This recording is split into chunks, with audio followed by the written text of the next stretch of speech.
and then I'll go live. We're going live. Hello, bonjour, and other words for hello.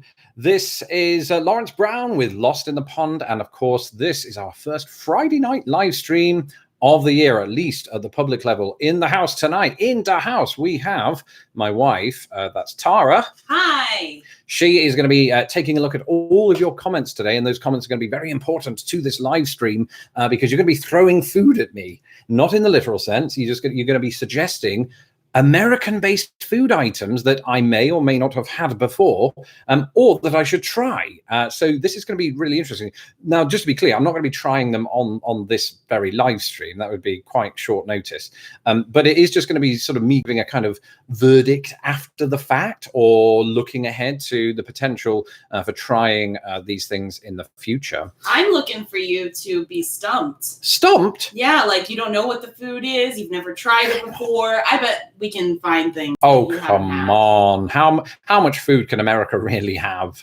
So we'll find out in this live stream. Yes, so, indeed. So the idea is, yeah, just throw your food into the comments, your food items, that is. I have seen, of course, before we got started here, a few suggestions and all of that. I thought before I got on this that the only food item in the United States was a hamburger. So I did see somebody put that there, so I thought I'd just play up to that joke. And a quick reminder, of course, since we do have the live chat, and you can send us those food items or send us the words that describe those food items. We also have the super chat. If you want to buy us a drink tonight, you can do that, and that also goes back into the channel. In fact, entirely go. I haven't had any alcohol this year, with the exception of one wild party. So a bit of a disclaimer before we do get underway here. I did have some chili just a moment ago, which this was actually quite American chili. So it's quite spicy, and my stomach is on fire as we speak. So if there's any sort of rude noises, it wasn't me. It was the sound effects team. I promise you. Absolutely. Okay, what do we got, wife? I'm going to start with Gumbo. Max suggestion. I've heard of Gumbo. I can't remember what it is or what it does. Is it a seafood type thing? Yeah, it can be. Not always. Okay, what is like a pie? No, not even a little bit. What is it then? Why am I tell us in the comments what your gumbo is, because I don't want to butcher that since there are so many different types. Would gumbo be considered kind of regional to a specific area of the United States? I'm asking you. Yeah. Yeah, okay, good. Most definitely. Okay, be very interested to see. And where can I get this magic gumbo? Mostly in the South, and not my South, but in the deep South. Okay, yes. Okay. Yeah, I've heard of it because there's a Gumbo Shrimp Company, isn't there? That's Bubba Gump getting. But you're in the right neighborhood. You would probably find gumbo in places like Louisiana. Really? Yes. Okay. Oh, that's amazing. So I'm doing okay. I've never had that, so I can't give a verdict on it. But I can definitely add it to the list of those videos in which I do give my verdict, and somewhere down the line I'll try it. What time of year is best to eat gumbo? I mean, I personally would think in a cold time of year, since I'm a soup person. Ooh, well, let's write that now. That said, I don't think Louisiana gets cold, or gets like the cold that we experience here, at least. I found, very often, of course. So. I mean, I put the video out yesterday about the snowiest states in the union, and then all of my fine folks in the South happen to point out that they don't really get snow. So Louisiana being one of those. All right, what else have we got? So first off, we've got our first drink of the night. Thank you. And Andrew Boudreau, I hope I said that right. Maybe it's Boudreau. Anyway, yeah, thanks very much, Andrew. And he wants to know if you have had Portillo's Italian beef, a Chicago dog, or a chocolate cake shake. It's funny, I haven't, weirdly enough, because I know that Portillo's is, the Chicago-based entity for that very reason. And many people have suggested that I try it, and I've just never really gotten around to it. I think partially the reason for that was that when I first moved to Chicago, I was a vegetarian, and it didn't seem like it sort of appealed to that new lifestyle that I had at that time. But I no longer have it. The other thing about Portillo's is it shares its name with a former politician turned train enthusiast from England. So I might look into that. Great. Thank you. What else? Well, what about the Shy Dog and the chocolate cake shake? So all within one entity at Portillo's, or are these no, just in general? I mean, they all sound good. I don't know if I feel like you like a good Chicago dog. Well, good. Yes, I do. You eat Chicago hot dogs. I do. Do you know what's weird though? I mean, 'cause growing up, of course, in England we have hot dogs, and I know that term. It's when the wife says a Chicago dog, I just think of this wet, damp, fluffy animal that I'm going to eat, and it doesn't sound appealing. That is definitely the first time I've heard that, friends. So you are hearing that for the first time with me. Yeah. Wow. And then what about chocolate shakes? I mean, like, you like chocolate shakes, I do. Right? You like them with cake in them? With cake or Oreo type stuff. I haven't had a chocolate milkshake, I don't think, since I was at Steak and Shake in Indianapolis, and that's got to be a good 4 years ago now, or even a bad 4 years ago. What else have we got? I keep saying that phrase. I need a new phrase. Bring on the food. So many things. So many good ideas. What about liver and onions? Liver and onions? I mean, that is a specific meal, or is this just somebody's got a fetish? Oh, no, it is a meal that actually my grandmother used to make pretty regularly. Really? When I was really young, yeah. I have to say, it sounds fine, but surely you'd have other things with it, like a side of fries or something. You'll probably have a couple of different types of vegetables with it, but you basically take the liver and the onions and you fry them together. That's what makes liver and onions. Oh, because I'm just picturing liver on one side and onions on the other. And you just make your mind up which one you do first. Okay, well, since they're mixed, I can see that. Is that a Southern thing? This sounds like that might be a Southern thing. I don't know why. I'm really not sure what the origin is. I mean, like, I feel like that actually would be the kind of thing that British people make too. So true, it's beans not on too toast. far away from your own heritage, that sort of thing. That's true. Yeah. Okay. Throw some more into my wide gaping mouth. Sorry. What's your favorite kind of bagel? My favorite kind of bagel is probably, oh goodness, an Einstein Brothers one. I don't know. I'm not an aficionado on bagels. I like them, and I think I do. It's the one that has the poppy seeds on them, I think.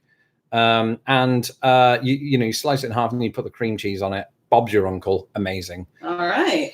Yeah. Well, now we know. I think you mean an everything bagel, which isn't just poppy seeds. Well, I mean specifically just everything. Just poppy seeds. I think I've made this clear. No, you're right. It probably is the everything bagel. I'm just not very good with names, which is why this is very important. By the way, I should point out that a lot of the names that you're suggesting to me right now, even though we won't get to all of you, unfortunately, because it just can't happen that way, I do want to point out that we're going to go back to this list that you're putting in there for future videos on the sort of my verdict of this food item type thing. So keep them coming. Lutefisk. What? I don't know. I've never had it either. I don't know what it is. Say it again. Lutefisk. And there have been a few people who have suggested this. Cool. Is this another regional one? Because I've never heard of that in Indiana or Chicago. I don't know, because I don't know what it is. So please let me know in the comments, since neither of us know what it is. Describe it. Maybe it's another name for onion and liver. Who knows? Probably not.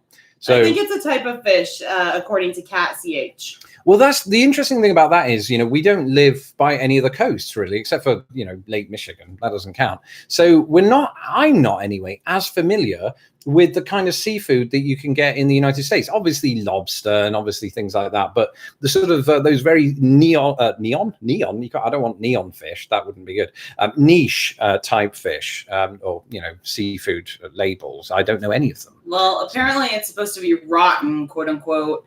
According to Ike Stewart, but I don't know how truthful that is. It just sounds like it's a very derided fish. Absolutely, it's because of all the neon they put in it, clearly. All right, next, let's see. Right, this is a great question. It's from Flying Brian. What do you think of the American English muffin, which seems completely unknown in England? Yeah, well, it's funny.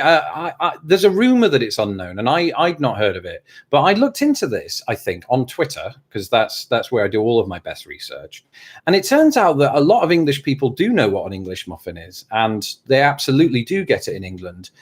So I'm not really sure what the answer to that is now. It used to be that I thought America had completely just sort of made up this thing and said, well, it's English, that will sell, right? Kind of like French fries. But it turns out there might not be as much truth to that. I like them, though. That might be true now, but I remember when we lived there. Mm-hmm. The thing is, I think English muffins are supposed to be the equivalent thing that you guys get of what's the name of it? I don't know. It's like a little circular disc of bread that scone? Has not a scone, but it has like little bubbles at the top. I don't know why I'm spacing the name of this. I can even make them homemade, and I just can't remember the name right now. That's like, okay. You put butter on top. You might put a little bit of jam. Okay. They're very lovely, actually. Crumpets. Crumpets. Thank you. Oh my goodness. There we go. Forget that name? But yes, crumpets are what they're supposed to mimic. But even this American doesn't think that they're as good as actual crumpets. So. All right. Show us what else we have. Well, first off, I want to thank a couple of, drink buyers. First, Drunk Shovel. And Drunk Shovel says that lutefisk, I guess, is fish cured in lye. Oh, gosh. No wonder it's gross by some people's standards, apparently. And it's Norwegian. It's eaten in the upper north. Thinking Minnesota type places. Oh, well, that makes sense. Here too. That makes sense. That makes sense on the Norwegian front, doesn't it? Because like the lakes area and Minnesota has a kind of Scandinavian presence, or at least historically it does. So I wonder if they brought it over. That's why it's rotten. It didn't make the trip over. It's done. All right, cool. And then thank you to Tony Weaver too, who bought us about a third of a drink. Thank you. Thank you. Yeah. What about? I don't know, anything Cajun style in terms of fish and seafood. Well, we've been lucky enough to have some, I suppose, or at least Creole, right? With Yats in Indianapolis does. What do I usually get from there? I always forget the name. It's some kind of crawfish thing, isn't it? Yeah, from it's Yats. Let's see. What do they call that? It's amazing, and it comes etouffee. Yes, and it comes with rice, and it's very fattening, or at least it feels it at the time. But you never regret it. So if you're ever in the Indianapolis area, do head into Yats, specifically the one in Broad Ripple. You might run into Joe, the owner. So it's very good. And but I don't know how authentic it is. I suppose it probably is quite authentic because I think he spent a lot of time in the sort of New Orleans area. Yeah, I think that's where he actually trained to become a chef. If he is in fact a trained chef, he's definitely like a trained cook. Yeah, but I'd love to go to actual New Orleans and try some of the kind of Creole or Cajun type food. Yeah. All right, so second one of the night that I have not heard of and that has been requested by a few people, Scrapple. Scrapple. Ooh, oh. I bet that is kind of like a blending of words, a portmanteau, like with motel, motorway hotel. I bet it's something and the word apple. What would that be? I'm probably making this up, by the way. Scrunchy? I don't know. A scrunchy and apple, she says. That sounds revolting. All I can think of is Snapple, which I know can't be right. Well, but that's why I think of it, I think. So, yeah, let us know what that is. I'm on tenterhooks. And I have, by the way, if you're wondering why I have a hairbrush on here, it's because I accidentally left it out before we started. But then somebody pointed out in my video yesterday that English people never brush their hair when they go into YouTube videos. So it's out. It's not used as cutlery for any of this food, just so you know. Yeah, gross. All right, keep them coming. Let's see. Apparently there are no apples in Scrapple, but I've yet to find out what it actually is. I don't know. We also just got a couple drinks bought for us by Mark Griefer, so thank you very much, Mark. Thank you. Have you tried Cincinnati chili? It has Greek origin. Oh, I haven't. But do they abbreviate that to like silly or chintzy? Never mind. I just came up with that on the spot. I didn't think it through. I don't think I have particularly. Of course, I've been to Cincinnati about 3 or 4 or 5 or 9 times, but I don't know that I've ever had chili there. I've been in Cincinnati when it's been chilly there, so that might count for something. And we had some very nice fish and chips. But, yes, indeed. But no chili. I have had Cincinnati chili, and have you? It's, in my opinion, underwhelming. What are you doing? I'm sorry. We're gonna lose subscribers now. I mean, it's not bad. It's fine. But my chili's better. How about that? Your chili is actually numero uno. That's the right one, isn't it? Absolutely.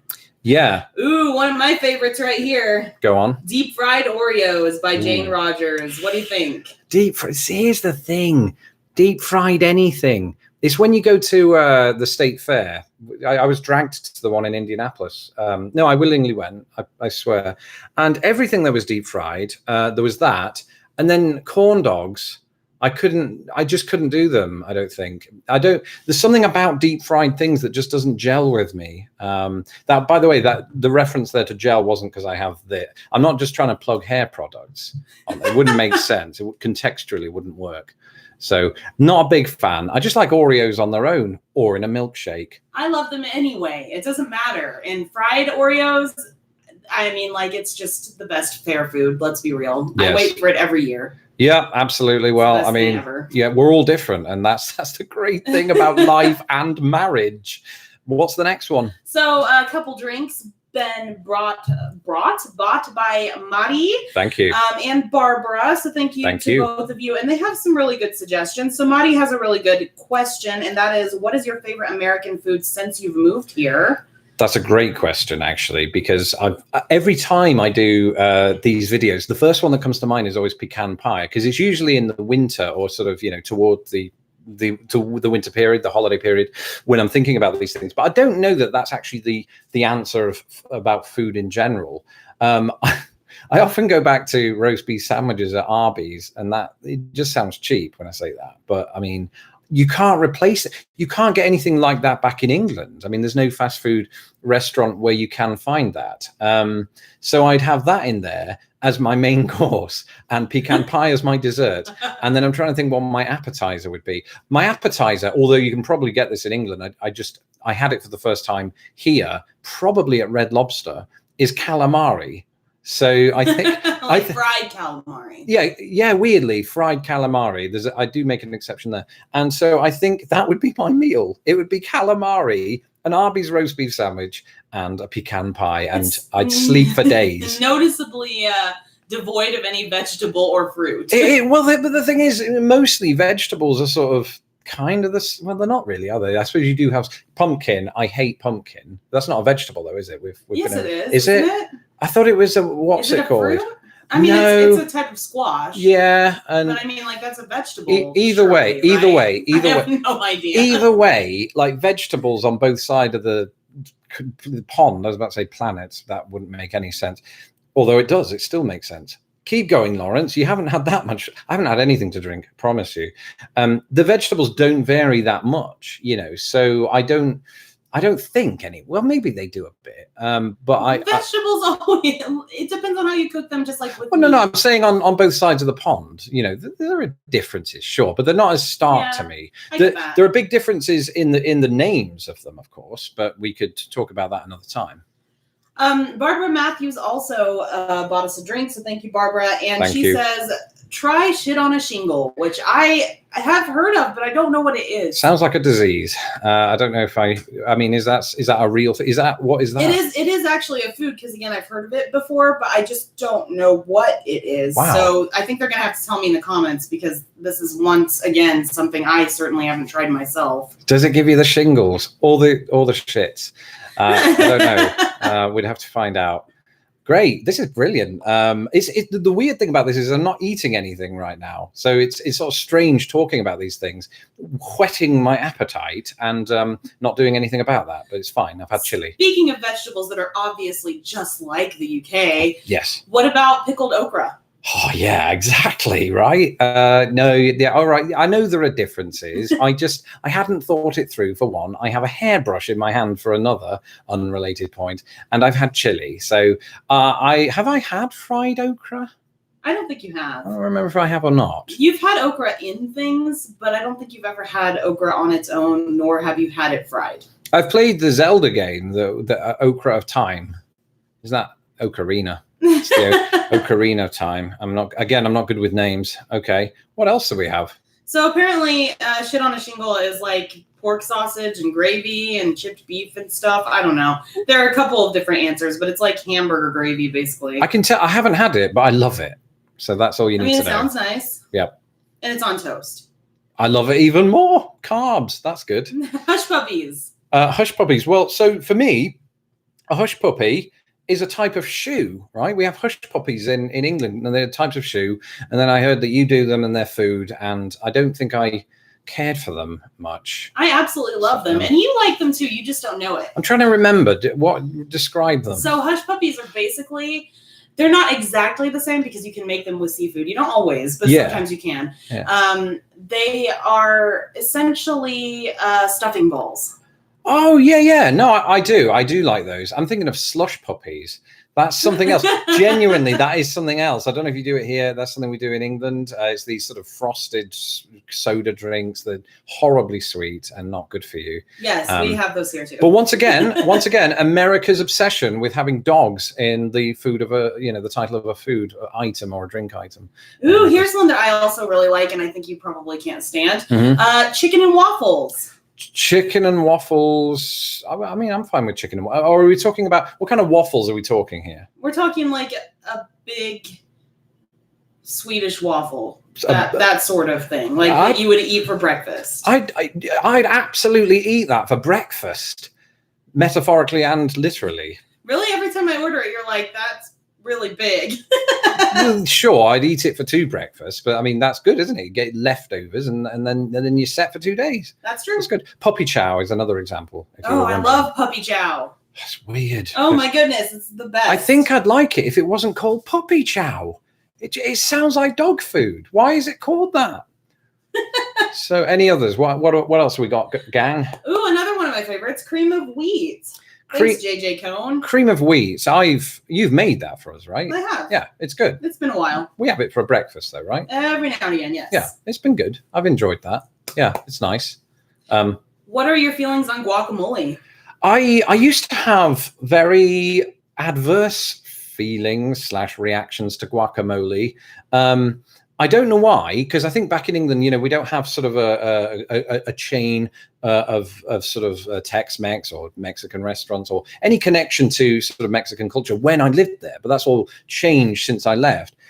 So I wasn't really as exposed to guacamole as I thought, but it was just described to me as like green and gooey.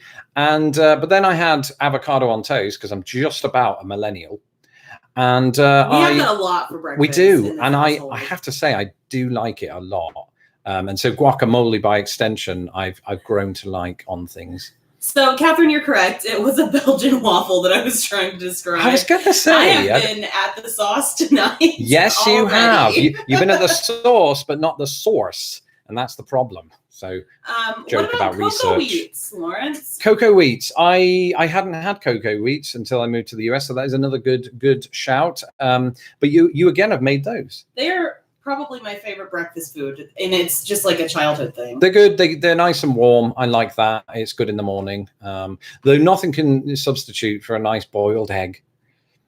Next one. What about cheese curds? Cheese curds are fine.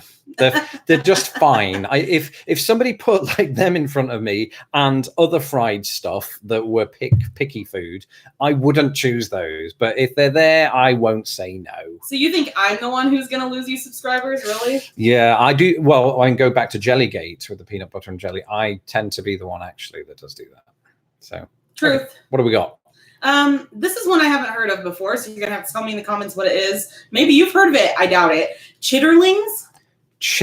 What? According to Liam Harrison, and I'm sure that must be real food. It sounds like it should be, but I have no idea what it is. It sounds like a mass slaughter of young chickens. That's all I can think. I'm thinking of the scene in Star Wars: Revenge of the Sith where he kills the younglings. So I hope it's not like that. I wouldn't eat that, but I don't know. That chitterlings. Again, I'm thinking the South. I don't know why. I think the reason I keep thinking everything's from the South is it seems like a lot of these sort of regional foods that I've never heard of tend to be Southern. Oh, chitlins. Oh, chitlins. Not chitterlings. Yeah. Get yourself some water. Yeah. Yeah, it's like pig intestine stuff. Oh, yeah, pig intestine. Yeah. That's it. I mean, that sounds like something British people would eat. Yeah, definitely. It's really not that far away so from appetizing. So. I don't know. Whenever anybody says something like that to me, pig intestines, liver, I think instinctively it does sound disgusting. But then if you think about it, we're just eating other parts of animals anyway that we like. So is it really that bad? Let me know in the comments. I mean, chitlins are okay. All right, cool. So now that I know what it is, I've had them. Well, sure. again, we'll be making a note of all of these suggestions so that we can do these over time because I like to eat and you like to apparently watch me eat according to my analytics. What else do we have? Well, let's see. What about... Quickly, I'm dancing. This isn't good. Oh, we have another drink by Drunk Shovel, so thank you again, Drunk Shovel. Thank you. And that's head cheese. Have you ever had head cheese before? I shouldn't answer this. This is the wrong video for this question. I know it's the right one. Oh, this is a genuine food called head cheese. Yes, and I know what it is, and I don't think you have. Yeah. In this context, never heard of it. What is it? Well, I want I want someone to give their most graphic description of it in the comments. All right, and then I will let you know when I have found that. Don't get me that's not the mic. Don't get me demonetized. Yeah, right. So, okay. What's your verdict on British versus American style bacon? Good one, PGA. Oh, yeah, great. That's the question of the night, I think. It's not. They've all been great questions. I don't mean to favorite that one. But bacon, of course, is one of the greatest things ever. At first I found it odd. And at first I fell into that camp of people that, from England who were like, oh, no, I don't like it. It's too crispy, the American bacon. I want my good old, like chewy stuff from not Chewbacca. It's different to that. And I missed it. But over time, I've just seen them as two different things that I love now almost equally. I really genuinely love that crispy American bacon. But if I've gone a long while without the English kind, I have to get it. Yeah. So there aren't really that many graphic depictions of head cheese. It's good. Which is sad. But it is basically Listen to her. She wants the most graphic things possible. That's on record now. It is basically a boiled pig's head with like all the meat inside of it. That's pretty graphic. Congealed together. That is pretty graphic. Stick some guacamole on that. Yeah. All right. Well, all right. I mean, okay. Well, honestly, the reason why I know head cheese is because I've been a historic interpreter before, and we used to talk about it pretty regularly. So I feel like that's a very historic recipe that most definitely was a European thing before it was an American must have been. Thing. Yeah, so we were not even a question. We're vile. We are vile in many ways. The British, not just humans, although that's true sometimes too. Carry on. So Max Power 90 has bought us a drink. Thank you very much, Max Power 90. Thank you. Had to switch it's a brush. I keep forgetting that. And he wants to know why British beer didn't take off in the United States. I'm not sure how much truth there is to that. I think there's a little bit of truth to it. But then again, I think there's almost a truth to say that British beer didn't take off in Britain so much. I mean, yes, there are examples of it, but it's almost like we import a lot of beer from Denmark, Australia, the Netherlands, the United States, if you get Budweiser over there, I think, sometimes. And so, I don't know. Although, of course, there are local beers and probably now craft beers and things like that. It could be that the United States already had its own very robust, beer market in a way. I mean, I guess it sort of did and didn't, because you've allowed some of the aforementioned drinks in, like Heineken and many imports actually. So I'm talking out of my behind on this. I don't know the answer. Maybe. No, I was about to say something that could have been a complete lie about prohibition and other things like that. So I haven't done the research on this one. I wish I had. Okay. Yeah, so let's see. We got about 2 minutes left, and we also got about a third of a drink bought from the SeaTac. So thank you very much, the SeaTac. Thank you. And yeah, Frogmore Stew. Frogmore Stew. Yep, and that's one I haven't actually heard of either. Frogmore Stew. Well, it's the thing about having the word frog in it, and that I can't get past that. Is it French? I'm assuming so. Okay. I don't really know, but yeah, I mean, like, you're gonna have to tell us what that is, the SeaTac, because I have no clue. Why have I not tried this one? I don't know it. I have to say I don't know. Stew in general is something that I think we've had in the winter months here, haven't we? Just a sort of general stew? Do you want stew? But I've never had a name attached to it like that. I think it must be a very specific type of stew. But again, I don't know what it would be. Another drink bought by Drunk Shovel. Very, very generous tonight. Thank you. And this is a question that's directed at me, at Mrs. Lawrence. How do you know I'm not Mrs. Lawrence? Yeah, true. It's the beard. Gives it away. Go on. Victoria. Yeah, absolutely. At Mrs. Lawrence, what do you historically interpret? I am a reenactor myself. Cheers. I love that you are a reenactor. I have not done historic interpretation in a great many years, but when I was historically interested in interpretation, I guess, I was a costumed interpreter. The long and short is it was the year 1836, and that's that. But look at my channel, Old Fashioned AF, which of course I have my own now as well, and I'll be doing a lot more like historic stuff in the coming year. So be looking out for that. Absolutely. How many minutes do we have? We are at time. What is that? It's time for dessert. It is time for dessert. Throw us one dessert, and then we will have to call time at the bar. Okay, well, let's see. A dessert. Italian ice. Italian ice. Is that just ice imported from Italy? No. That would be way too literal. Don't know. Italian ice, it's kind of like there's also like a Mexican version of this. Yeah. And essentially like you take the fruit and the juice from the fruit and then you like put it in the freezer with ice and then you shave it, and it's sort of a version of shaved ice because there are different kinds of shaved ice, but it's specifically lemon usually. That sounds great right now. Really Where nice. can we get that in Chicago? Because it's hot in here. We had to turn the aircon off. Sounds weird that we have the aircon on, by the way. It is winter, but we also have underfloor heating, so we have to do. It's very expensive. Anyway, I suppose then that is it. Thank you for joining us on this wonderful Friday night and for suggesting all of these foods. I must say I hadn't heard of a lot of them. So that proves to me that America is full still of many, many surprises. And I cannot wait to put some of those in my mouth. The surprising food.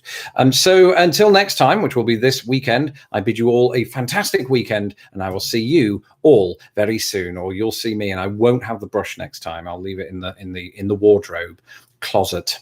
Thanks. Bye. Good night.